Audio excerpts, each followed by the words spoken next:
ಇತ್ತೀಚೆಗೆ ಗುರೂಜಿಗಳು ಭವಿಷ್ಯ ನುಡಿಯೋದು, ಕಾಲಜ್ಞಾನಿಗಳು ಇವೆಲ್ಲ ನಿಜ ಆಗ್ತಾ ಇದೆ.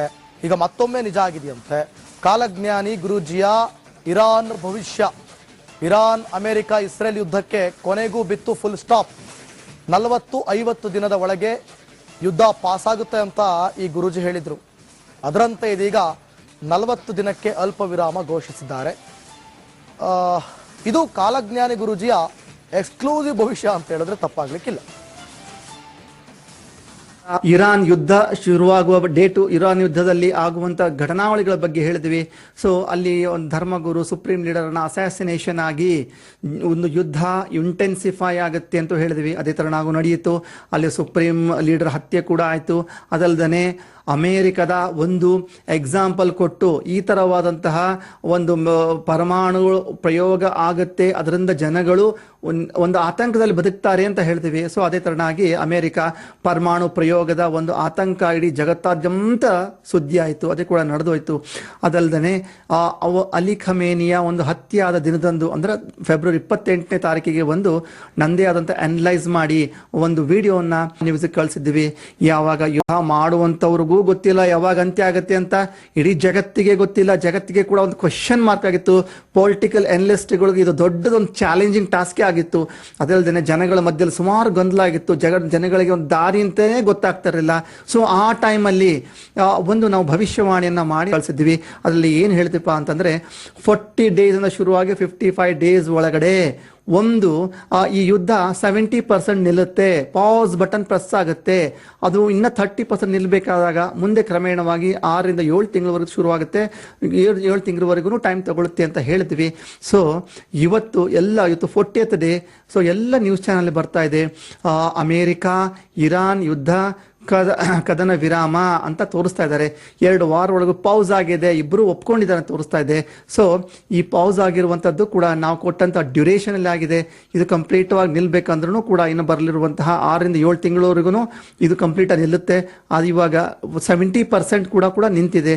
ನಾವು ಯಾವ ಡೇಟನ್ನು ನಿಗದಿಪಡಿಸಿ ಯಾವ ದಿನಾಂಕದಿಂದ ನಿಲ್ಲುತ್ತೆ ಅಂತ ಹೇಳಿದೆವು. ಸೊ ಕದನ ವಿರಾಮ ಅದೇ ದಿನದಿಂದ ಆಗಿ ಹೋಗಿದೆ.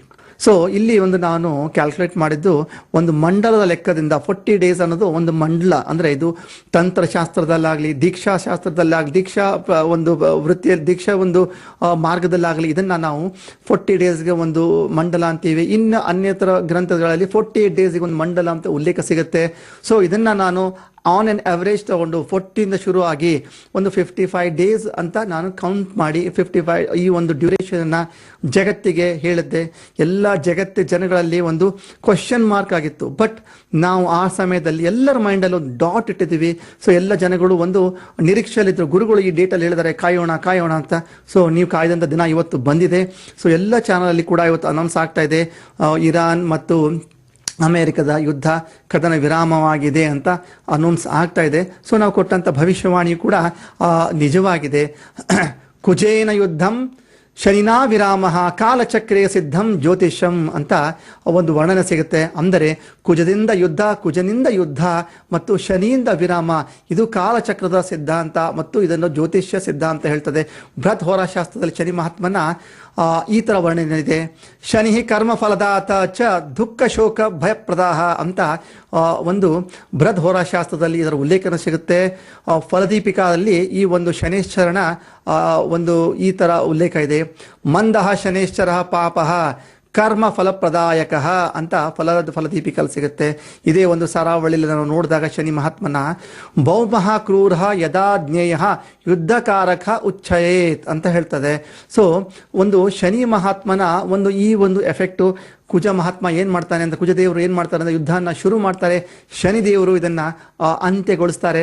ಸೊ ಈಗ ಅವ್ರು ಅಂತ್ಯವಂತ ಒಂದು ಬಟನ್ ಅನ್ನು ಪ್ರೆಸ್ ಮಾಡಿದರೆ ಶನಿ ಇವತ್ತು ನಿಧಾನ.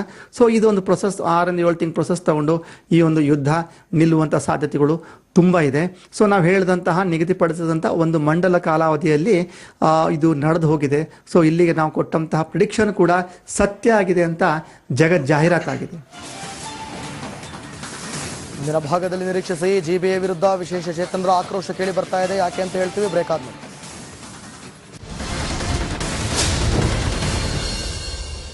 ಟೈಲ್ ಸೆಲೆಕ್ಷನ್ ಅಲ್ಲೂ ಕೂಡ AI ಟೂಲ್ ಅಂದ್ರೆ ಖುಷಿ ಅನ್ಸುತ್ತೆ. ಅಂದ್ರೆ ಹೆಂಗ್ ವರ್ಕ್ ಆಗುತ್ತೆ ಸರ್, ಇದು ಎಕ್ಸ್ಪ್ಲೈನ್ ಮಾಡ್ಬೋದಾ?